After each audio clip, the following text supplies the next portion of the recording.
लोकसभा सामान्य निर्वाचन 2024 में आपका स्वागत है। आज हम बात करेंगे कि पीठासीन अधिकारी मॉक पोल सर्टिफिकेट किस प्रकार से भरेंगे। तो आइए जानते हैं। यहाँ पर देख रहे हैं ये मॉक पोल सर्टिफिकेट है जो 3 पेज में आपको मिलेगा। यहाँ पर अनुलग्न 5 है, पीठासीन अधिकारी रिपोर्ट यानी भाग 1 दिखावटी मतदान। यहाँ पर आप सबसे पहले जो ये खाली स्थान है इनको पूरा कीजिएगा। जैसे यहाँ पर निर्वाचन का नाम लोकसभा निर्वाचन 2024 और विधानसभा क्षेत्र ग्राम 75 कोल, लोकसभा का नाम और क्रमांक 15 लोकसभा अलीगढ़ और मतदान केंद्र का क्रमांक 86 गवर्नमेंट ITI अलीगढ़ में यहाँ पर बूथ बना हुआ है। आइए जानते हैं कि मॉक पोल सर्टिफिकेट को किस प्रकार भरते हैं। आपको जो ये सर्टिफिकेट दिया हुआ होगा, यहाँ पर सबसे पहले आप सभी उम्मीदवार को नाम लिख लें और नाम लिखने के बाद जब आप मॉक पोल शुरू करें तो पीठासीन अधिकारी का ये कर्तव्य है कि मतदान अधिकारी प्रथम को बूथ के अंदर उन एजेंटों के साथ रखें जहां पर एजेंट मॉक पोल में 50 वोट कास्ट कर रहे हैं, और अपने पास एक डायरी रखें और एक पेन रखें। जब एजेंट वोट कास्ट करें तो मतदान अधिकारी प्रथम भी उनको नोट करते रहें। तो आइए जानते हैं। पहला कॉलम ये सीरियल नंबर का है। दूसरा जो कॉलम है इसमें अभ्यर्थियों के नाम आएंगे। तीसरा जो कॉलम है इसमें पीठासीन अधिकारी जो मतदान अधिकारी प्रथम के द्वारा जो मॉक पोल का रिजल्ट नोट किया गया था उसके द्वारा ये कॉलम यहाँ पर भरना है। सभी अभ्यर्थियों के सामने ये वोट भरने हैं और वोट भरने के बाद इनका टोटल करना है। टोटल 50 फॉर एग्जांपल आ गया है, इसमें नोटा भी है, ये ध्यान रखिएगा।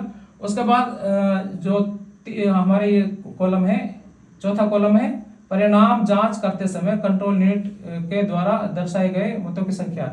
यानी उसके बाद हम इस परफॉर्मा को भरेंगे जब हम कंट्रोल यूनिट से रिजल्ट देखेंगे और रिजल्ट बटन दबाएंगे। तो रिजल्ट बटन दबाने के बाद जब CU प्रत्येक कैंडिडेट के लिए जो वोट शो करेगी उन वोटों को हमें इस कॉलम में लिखना है और उनका भी हमें यहाँ टोटल करना है। CU का टोटल बटन दबाकर देखेंगे तो टोटल यहाँ पर लिख देंगे। तीसरा जो कॉलम है वो है वीवीपैट की स्लिप के लिए, यानी वीवीपैट की जो स्लिप हमने निकाली थी उनको भी कैंडिडेट वाइज गिनना है और गिनने के बाद उनकी संख्या उन कैंडिडेटों के सामने रखनी है और उन स्लिप का भी हमें गिनकर टोटल करना है, वो भी 50 आएगा। तो कहने का मतलब ये है पीठासीन अधिकारी कि जब इस मॉक पोल को सर्टिफिकेट भरें तो आप जो मतदान अधिकारी प्रथम ने जो नोट किया था, एजेंटों ने जो नोट किया था उसके अनुसार भी हमें यहाँ पर ये वोट भरने हैं और कंट्रोल यूनिट से जो हमने रिजल्ट देखा है उसके अनुसार हमें यहाँ वोट भरने हैं और उसके बाद जो हमने वीवीपैट की स्लिप देखी है, काउंटिंग की है, उनको भी हमें यहाँ अभ्यर्थी वाइज भरना है। यानी मॉक पोल की जो गणना है, जो वास्तविकता है, वो तीनों तरह से हमें सत्यापित करनी है कि तीनों का ही मेल आना चाहिए।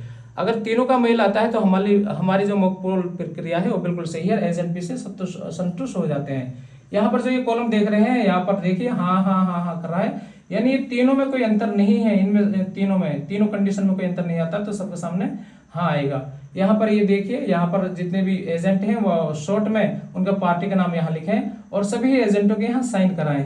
साइन करने के बाद देखें कि इसका दूसरे पेज को देखते हैं। यहाँ पर ये देखिए कि नोटा सहित हमने टोटल वोट लिख दिए हैं। मॉक पोल डाटा को क्लियर करने के लिए हमें क्लियर बटन दबाना है। पीठासीन अधिकारी ध्यान दें कि जब हम कंट्रोल यूनिट से रिजल्ट देख लें और वीवीपैट की स्लिप काउंट कर लें और मैनुअल भी काउंट कर लें तब हमें मशीन को क्लियर करना है। और क्लियर किया है या नहीं इसका स्याही से लिखना है यहाँ पर कि हाँ क्लियर बटन दबाकर CU को क्लियर किया गया है, यानी जो मॉक पोल का 50 वोट का डाटा था उसको क्लियर किया है, ठीक है ना। इसी से यहाँ देखिए मॉक पोल के बाद वीवीपैट के सभी मुद्दे पर्चे निकाल ली गई हैं, यस करना है यहाँ भी। और उसके बाद सभी मतदान अभिकर्ताओं को वीवीपैट रिक्त वीवीपैट है ड्रॉप बॉक्स उसको दिखाया गया है। तो उस सभी के बारे में पूरी जानकारी यहाँ दी गई है। मॉक पोल की जो स्लिप है उनके पीछे मॉक पोल की मोहर लगा दी गई है और उसके बाद यहाँ पर ये देखिएगा कि मतदान अभिकर्ता हैं जो हम उनका यहाँ पर नाम लिखिएगा सभी पार्टी वाइज और पार्टी का नाम यहाँ आएगा और उसके बाद किस अभ्यर्थी के वो एजेंट हैं उन सभी का कैंडिडेट का नाम यहाँ आएगा और सभी जो मतदान अभिकर्ता हैं उनके सिग्नेचर यहाँ आएंगे। तीसरा पेज देखते हैं, यहाँ पर कंटिन्यू चल रहा है, ये एजेंटों का नाम जो हम बता रहे थे। यहाँ पर सबसे इंपॉर्टेंट है कंट्रोल यूनिट पर ये भी देखना है कि जो समय चल रहा है वो बिल्कुल जो हमारा स्टैंडर्ड समय है उसके अनुसार चल रहा है। अगर समय में कुछ फर्क आता है तो पीठासीन अधिकारी अपने पीठासीन अधिकारी डायरी में इसका विवरण दर्ज करें। यहाँ पर माइक्रो ऑब्जर्वर आपके बूथ के लिए है या नहीं है ये भी देखिए, अगर है तो यस कर दीजिएगा। यहाँ पीठासीन अधिकारी यहाँ सिग्नेचर अवश्य करें।